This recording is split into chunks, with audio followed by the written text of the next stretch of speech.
Hello dear student, कैसे हो? स्वागत है आप सभी का अपने YouTube channel BK science study में। दोस्तों, आशा करता हूँ आपकी तैयारी अच्छी चल रही होगी। जैसा कि आप सभी जानते हैं, एग्ज़ाम का टाइम काफ़ी पास है और ऐसे में जो है थोड़ा विद्यार्थी को थोड़ा तनाव रहता ही है। तो देखिए, मैं आपका थोड़ा सा टेंशन कम करने के लिए बहुत ही इम्पोर्टेंट टॉपिक लेके आया हूँ।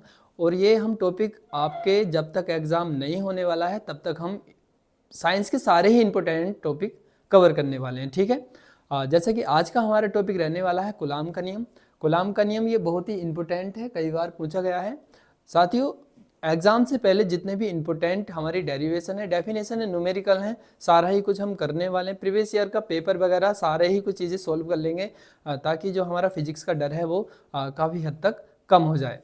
तो देखिए, बिगर टाइम वेस्ट करते हुए चलते हैं हम वीडियो की ओर। देखिए, ये जो टॉपिक है केवल मात्र 5 मिनट में ही आपको समझना है, क्योंकि मैं आपका ज़्यादा समय नहीं लेने वाला। आपका इतना कीमती समय है, मैं ज़्यादा टाइम नहीं लेने वाला। 5 मिनट के अंतराल में ही आप इसे समझ लेंगे, ठीक है। और नहीं समझ में आएगा तो वीडियो को छोड़ के आप चले जाना। देखिए, मेरा मकसद एक ही है कि आप जो भी पढ़ें सटीक पढ़ें और सही पढ़ें, ठीक है। कम समय में बेहतर तैयारी करने के लिए ये एक प्लेटफॉर्म है, इसे आप ज्वाइन कर सकते हैं। तो दोस्तों, हम डायरेक्ट बात करते हैं अपने टॉपिक की, कूलाम का नियम। कूलाम का नियम देखिए, याद करने के लिए केवल हमें क्या है, देखिए एक डेफिनेशन है, वो केवल डायग्राम के माध्यम से ही हमें याद रखनी है।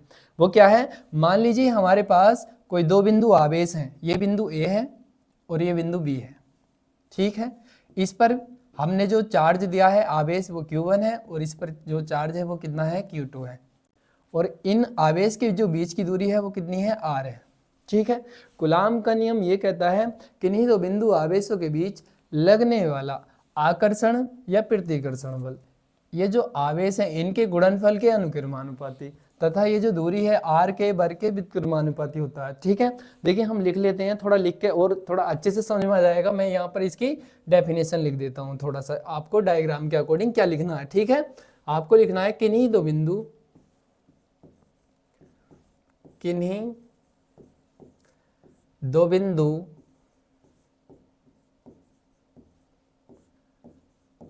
आवेशों के बीच, किन्हीं दो बिंदु आवेशों के बीच लगने वाला आकर्षण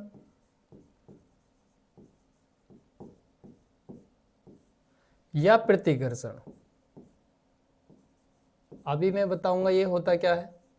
आप जो है नोटबुक और पेन निकाल लीजिए और जो मैं डेफिनेशन यहाँ लिखवा रहा हूँ उसे नोट कर लीजिए, ठीक है। किन्हीं दो बिंदु आवेशों के बीच लगने वाला आकर्षण या प्रतिकर्षण बल इन्हीं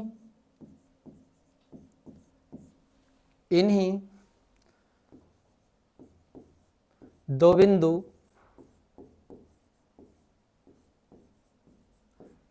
आवेशों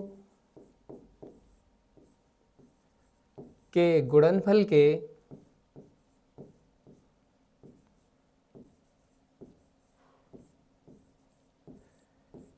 अनुक्रमानुपाती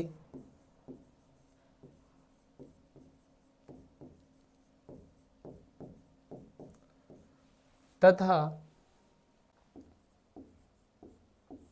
बीच की दूरी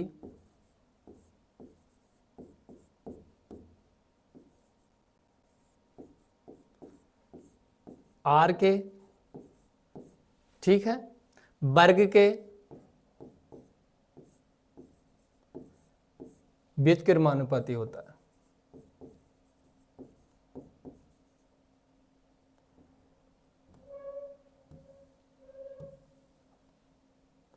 व्युत्क्रमानुपाती होता है।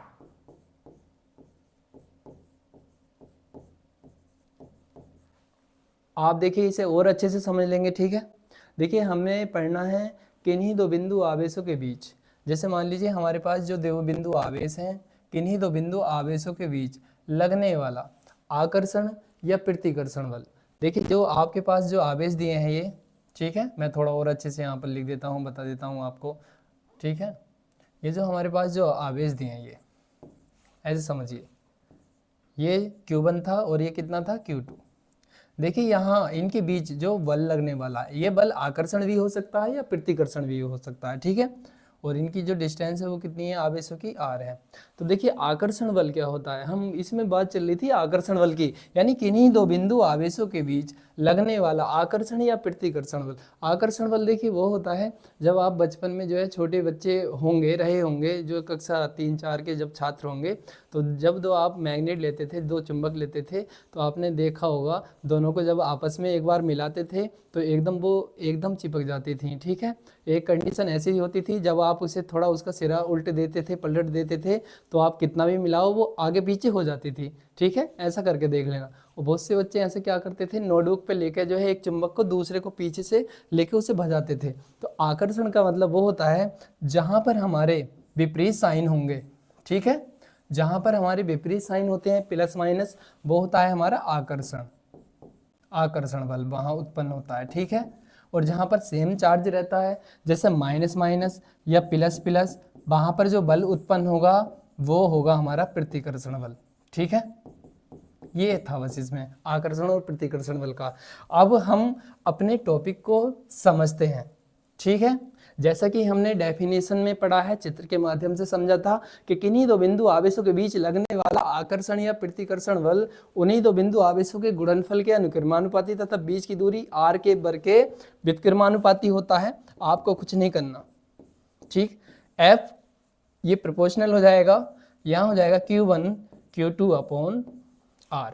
देखिए दोबारा समझ लीजिए, ये जो हमारे पास आवेश हैं Q1 और Q2 और इनकी दूरी कितनी r, ठीक है। तो मैंने कहा था किन्हीं दो बिंदु आवेशों के बीच लगने वाला आकर्षण, यहाँ कोई हमारा बल लगा है और ये जो बल है ये आकर्षण या प्रतिकर्षण बल है। तो किन्हीं दो बिंदु आवेशों के बीच लगने वाला ये क्या है, आकर्षण या प्रतिकर्षण बल, इन्हीं दो बिंदु आवेशों के गुणनफल के, यहाँ गुणनफल है, गुणनफल के क्या है ये अनुक्रमानुपाती है, तथा बीच की दूरी r के वर्ग के क्या हो जाएगा व्युत्क्रमानुपाती। यहाँ आपको क्या करना है, स्क्वायर करना है, ठीक है। ये ध्यान से याद रखना है, ठीक है।